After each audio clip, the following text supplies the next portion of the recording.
Halo semuanya, Assalamualaikum warahmatullahi wabarakatuh. Salam Om Swastiastu, Namo Buddhaya, salam kebajikan, salam sejahtera untuk kita semua.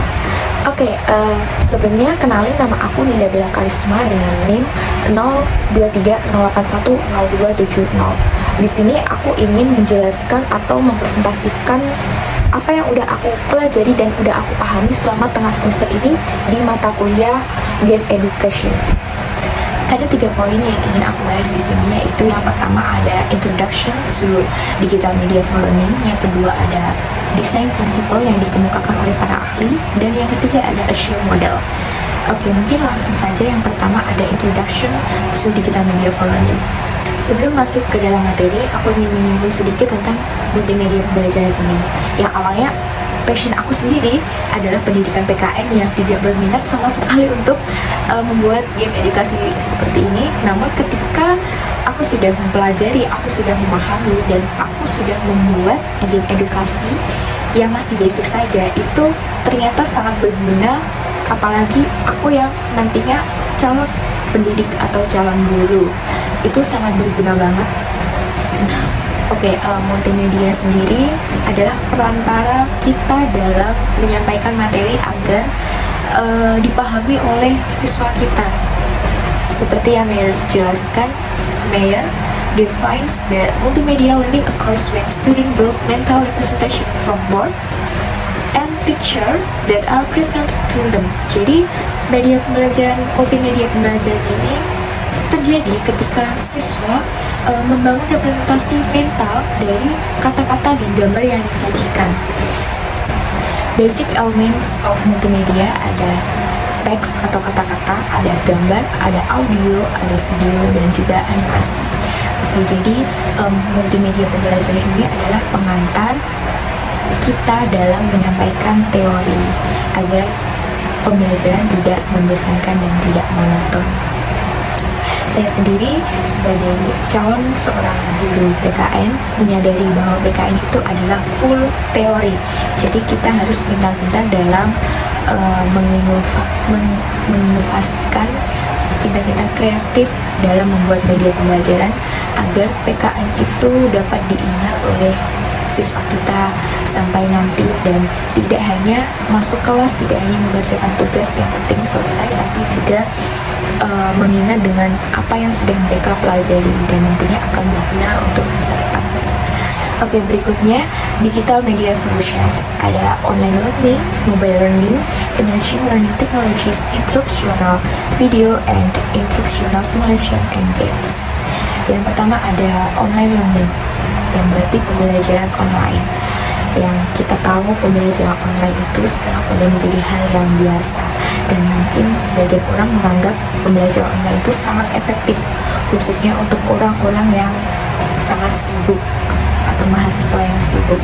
Untuk siswa, pembelajaran online ini juga sangat efektif karena bisa mereka akses dimanapun dan kapanpun mereka mau. Namun semua ada plus dan minusnya. Namun di sini saya berbicara untuk kelebihannya saja. Dalam pembelajaran online ini sekarang sudah semakin canggih karena sudah ada e-learning, sudah ada apapun yang berbasis website ataupun Google Classroom atau apapun yang efektif untuk pembelajaran. Dan yang kita tahu sendiri, zaman dulu ketika guru sedang rapat atau sedang ada acara kepentingan yang lain, kelas dibiarkan untuk kosong, jangan kosong. Zaman sudah berubah, sudah ada pembelajaran online yang ada e-learning, ada Google Classroom, ada apapun itu yang berbasis online. Jadi sekarang tidak ada alasan untuk jam kosong untuk menuntut ilmu, bisa kapanpun dan dimanapun, seperti itu. Selanjutnya ada mobile learning, yaitu pembelajaran seluler. Ketika kita memberikan sebuah konten digital atau media pembelajaran, mereka bisa mengakses melalui ponsel mereka dengan terhubung wifi atau data seluler. Seperti halnya ketika kita memberikan sebuah media pembelajaran melalui website atau aplikasi, maka mereka harus mengakses melalui ponsel yang terhubung dengan wifi atau data seluler, dan mereka bisa mengakses dimanapun dan kapanpun.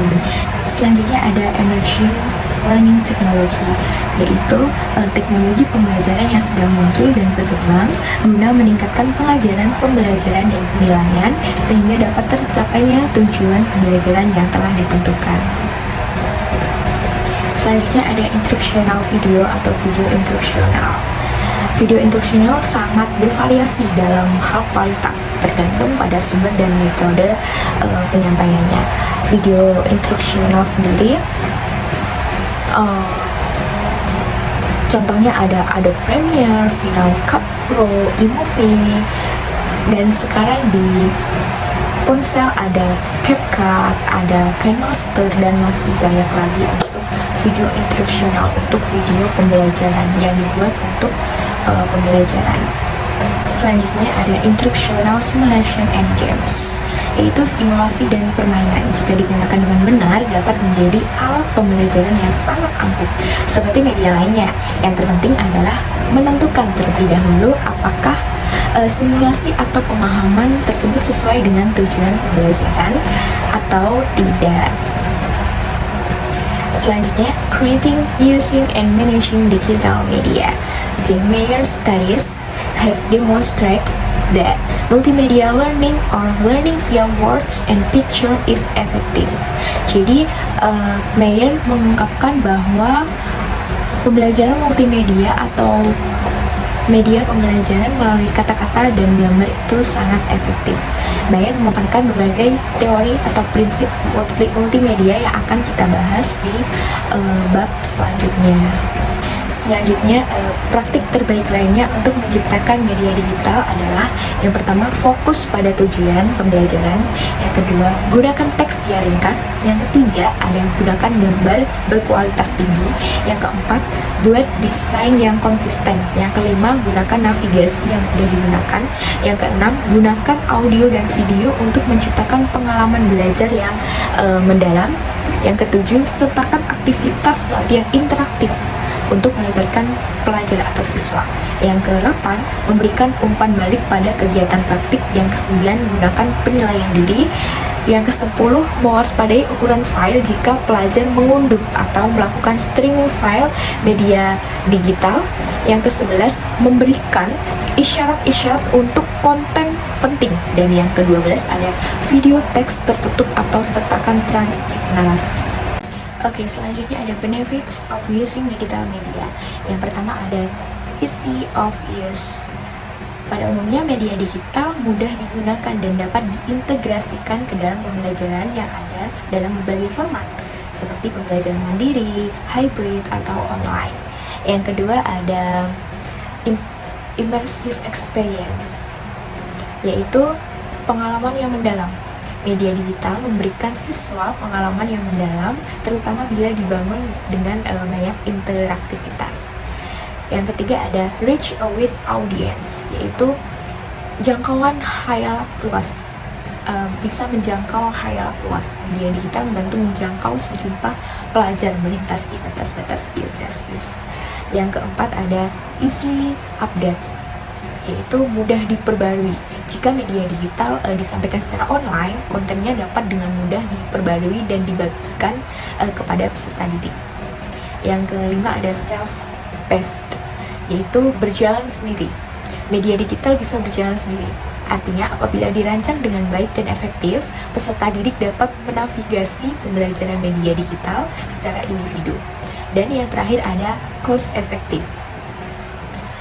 Dengan pesatnya perkembangan media digital di pasar saat ini, pengembangan produk media digital tertentu menjadi lebih hemat biaya. Oke, setelah membicarakan benefits, maka pasti ada challenge and limitation of using digital media. Ada 4, yaitu yang pertama lack of interactivity, yang kedua ada expense, yang ketiga ada cost to update, dan yang keempat ada decay. Yang pertama ada kurangnya interaktivitas. Ketika siswa sudah nyaman dengan media pembelajaran yang kita buat, mereka sudah nyaman dengan mengoperasikan media pembelajaran yang kita buat, maka mereka kurang berinteraksi secara offline, secara langsung dengan teman di sekitarnya. karena mereka sibuk dengan media pembelajaran, media digital yang telah ada tadi. Yang kedua ada pengeluaran.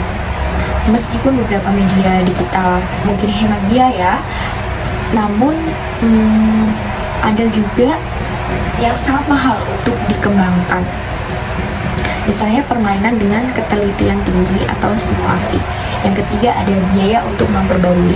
Ketika media digital tidak online, memperbarui dan berbagi dengan pelajar menjadi mahal. Misalnya media digital yang masih didistribusikan melalui CD memerlukan biaya pembaruan yang mahal.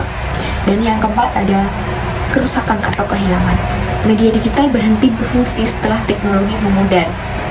Namun video, audio, dan teks tetap ada. Mungkin itu yang bisa saya sampaikan dalam materi pertama ini. Saya akan kembali lagi ke materi kedua nanti. Oke, selanjutnya saya akan menjelaskan tentang materi yang kedua, yaitu tentang desain prinsipal yang dikemukakan oleh para ahli. Desain prinsipal sendiri adalah pedoman atau aturan yang membimbing proses untuk mencapai hasil yang optimal, baik itu desain grafis, produk, atau pengalaman pengguna. Yang pertama saya akan menjelaskan tentang Meyers Multimedia Principle. Ada 7 prinsip yang dikemukakan oleh beliau.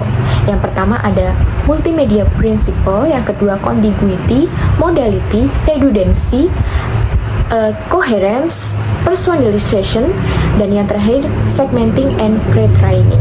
Oke, saya akan menjelaskan untuk prinsip yang pertama, yaitu Multimedia Principle, yaitu presentasi materi dengan menambahkan ilustrasi pada teks atau menambahkan animasi pada narasi akan membantu siswa lebih memahami materi atau penjelasan yang disajikan.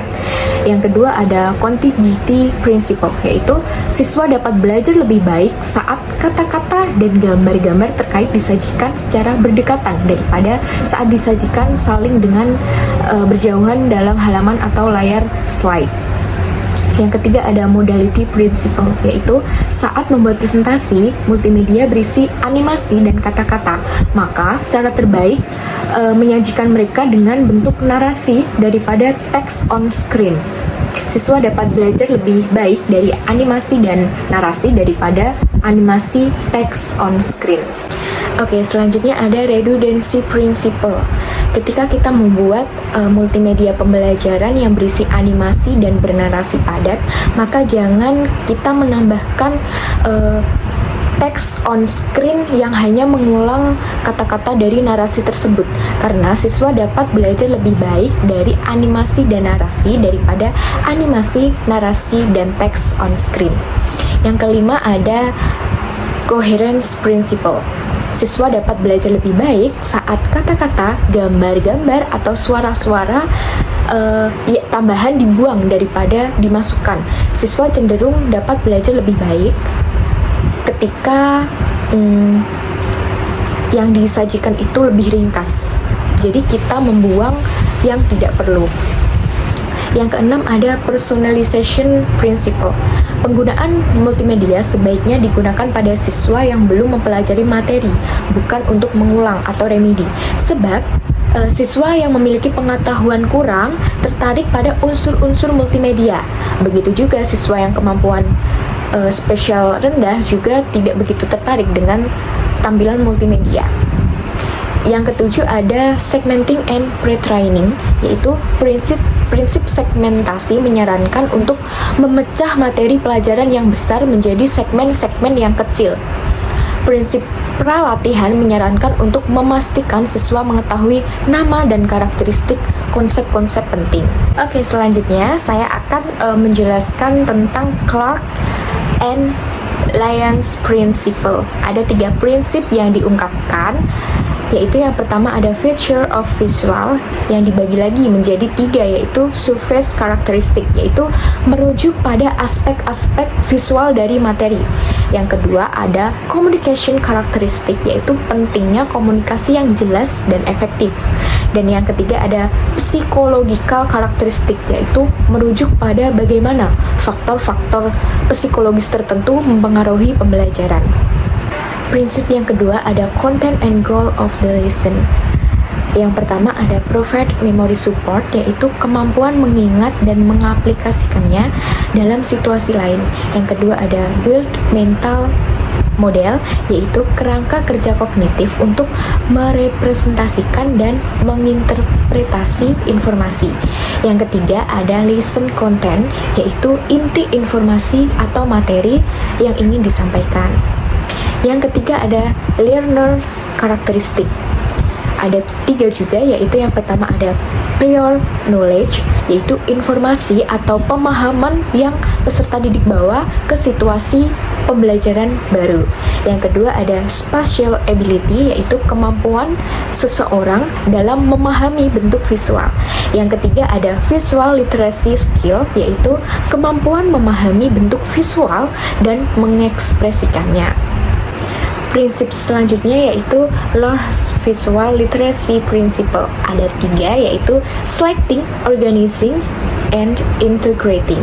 Yang pertama ada selecting, yaitu memilih materi yang akan disajikan. Yang kedua adalah organizing, yaitu menyusun materi yang akan disajikan. Dan yang ketiga ada integrating, yaitu menyatukan materi yang ada. Selanjutnya ada Robin Williams Design Principle, yaitu yang pertama ada kontras, yaitu menonjolkan perbedaan antar elemen. Yang kedua ada repetition, yaitu pengulangan elemen visual. Yang ketiga ada alignment, dan yang keempat ada proximity, yaitu kedekatan dalam menyatakan objek yang berdekatan akan tampak. Selanjutnya ada Universal Design Principle. Yang pertama ada influence how design is perceived. Ada 3 poin. Yang pertama ada highlighting, yaitu suatu teknik untuk memusatkan perhatian pada suatu area teks atau gambar. Yang kedua ada closure atau penutupan, yaitu prinsip penutupan menyatakan bahwa orang akan mengisi bagian yang kosong untuk melihat suatu objek secara keseluruhan setiap kali ada rangsangan dari luar yang sebagian cocok dengan objek tersebut. Yang ketiga ada proximity atau kedekatan. Prinsip aturan kedekatan menyatakan bahwa objek yang berdekatan akan tampak lebih terkait dibandingkan objek yang berjauhan. Yang kedua ada help people to learn from design. Ada advanced organizer, yaitu suatu cara belajar untuk mengetahui pengetahuan baru yang dikaitkan dengan pengetahuan yang telah ada pada pembelajaran dan dirancang untuk memperkuat struktur kognitif siswa mengenai pengetahuan mereka tentang pelajaran tertentu dan bagaimana mengelola, memperjelas, dan memelihara pengetahuan tersebut dengan baik. Yang kedua ada chunking atau potongan atau bagian, merupakan cara mengelompokkan informasi menjadi potongan-potongan yang lebih besar sehingga menjadi alat memori yang efektif untuk menangani memori jangka pendek. Yang ketiga ada compassion, merupakan kelompok yang diberikan supervisi di mana hanya satu kelompok saja yang diberikan perlakuan. Selanjutnya ada enhance the usability of design. Yang pertama ada 80/20 rule, yaitu aturan 80/20 menyatakan bahwa dalam suatu sistem, dalam hal ini desain komunikasi visual, hanya 20% elemen desainnya yang memberikan 80% yang diinginkan. Jadi 20%-nya elemen desain ini yang berpengaruh, 80% akan mengikuti, akan menjadi desain yang kita inginkan.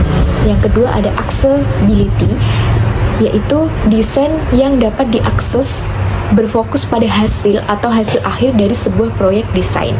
Yang ketiga ada invert pyramid, yaitu struktur piramida terbalik, berarti menempatkan informasi paling mendasar pada paragraf utama.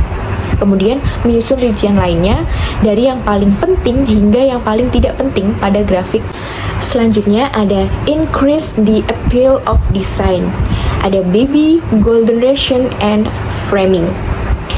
yaitu merujuk pada upaya untuk membuat desain lebih menarik dengan memperhatikan elemen-elemen seperti baby. Yang dimaksud adalah pemilihan warna yang soft dan lembut, penerapan rasio emas untuk proporsi yang seimbang, dan penggunaan teknik framing untuk menyorot suatu objek tertentu. Ini bertujuan untuk menciptakan desain yang visualnya menarik dan harmonis. Yang terakhir ada make better design decision. Ada cost benefit, form follow function, and hierarchy of needs. Yang pertama ada cost benefit atau biaya. Prinsip ini melibatkan evaluasi biaya dan manfaat yang terkait dengan keputusan desain. Yang kedua ada form follows function, yaitu prinsip ini menyiratkan bahwa bentuk atau desain suatu objek seharusnya secara utama mencerminkan fungsi atau tujuannya yang dimaksudkan. Dan yang ketiga ada hierarki. Hierarki kebutuhan Maslow dalam desain ini berarti menanggapi kebutuhan pengguna yang paling dasar dan esensial terlebih dahulu sebelum beralih ke pertimbangan yang lebih kompleks atau estetis. Sebagai contoh, fungsionalitas dan kegunaan sebaiknya diprioritaskan sebelum fokus pada daya tarik visual. Dengan menggabungkan prinsip-prinsip ini, desainer dapat menciptakan solusi yang tidak hanya menarik secara visual saja, tetapi juga fungsional, ekonomis, dan responsif terhadap kebutuhan pengguna. Oke, materi ketiga yaitu saya akan menjelaskan tentang Azure Model. Azure Model sendiri adalah suatu kata yang memiliki arti khusus, yaitu to make sure. Dalam bahasa Indonesia berarti meyakinkan. Azure sendiri mempunyai pengertian sebuah sistem instruksional atau pedoman yang dapat digunakan oleh guru untuk mengembangkan rencana pembelajaran yang mengintegrasikan penggunaan teknologi dan media. Azure menempatkan fokus pada pelajar dan hasil keseluruhan dalam mencapai tujuan pembelajaran. Azure sendiri mempunyai arti dari setiap huruf-hurufnya, yaitu yang pertama ada A, analyze learner, yaitu menganalisis peserta belajar. Yang kedua ada state objective, yaitu merumuskan tujuan pembelajaran atau kompetensi.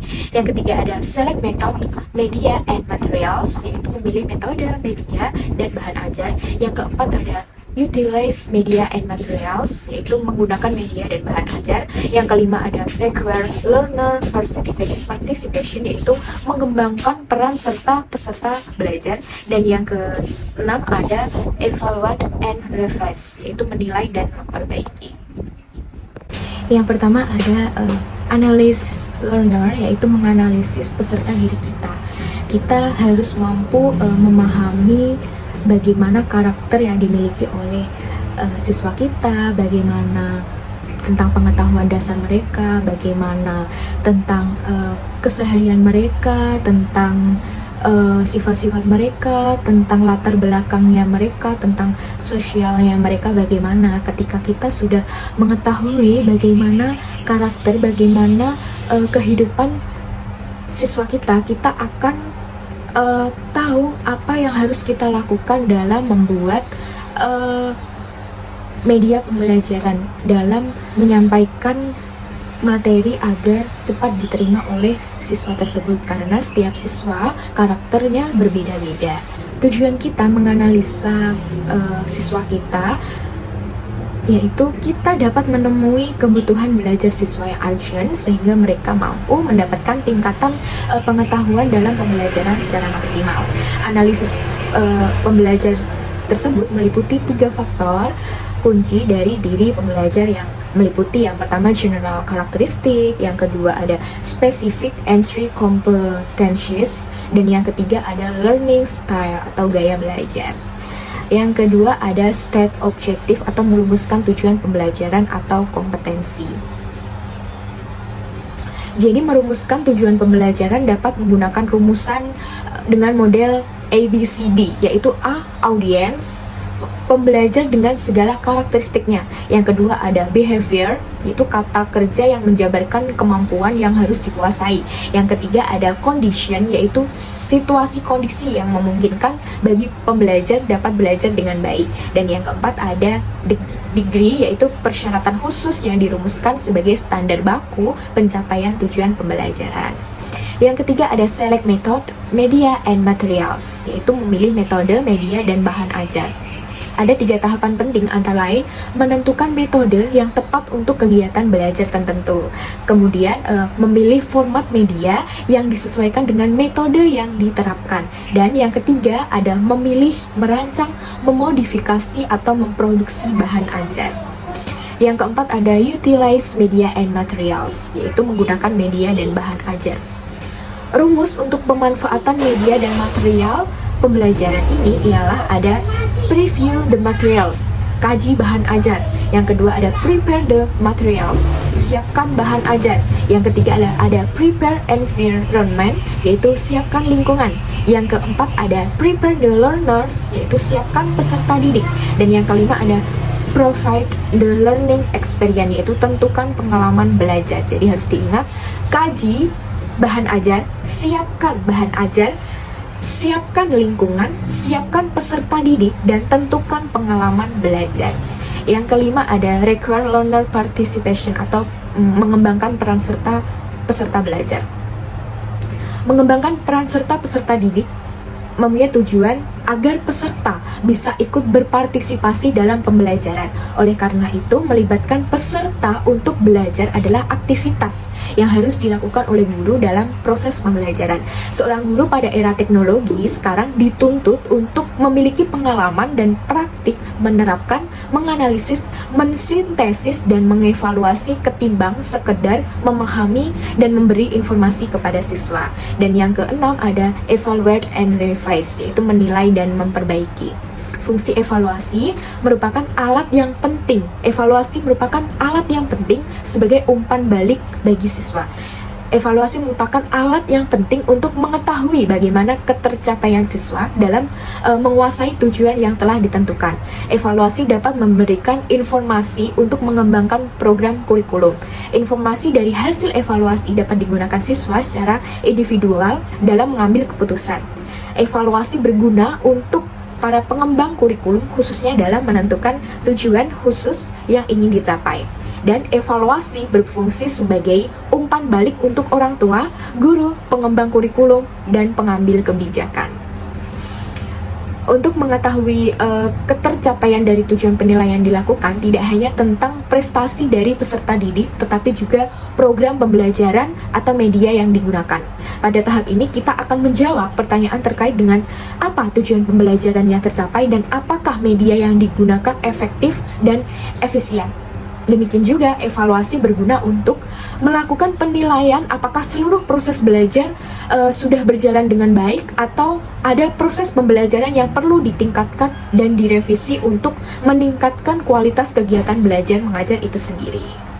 Oke, sekian, terima kasih pemaparan materi dari saya dari yang pertama, kedua, hingga yang ketiga ini. Semoga bermanfaat dan dapat dipahami oleh semuanya. Mohon maaf jika saya ada salah kata maupun perbuatan.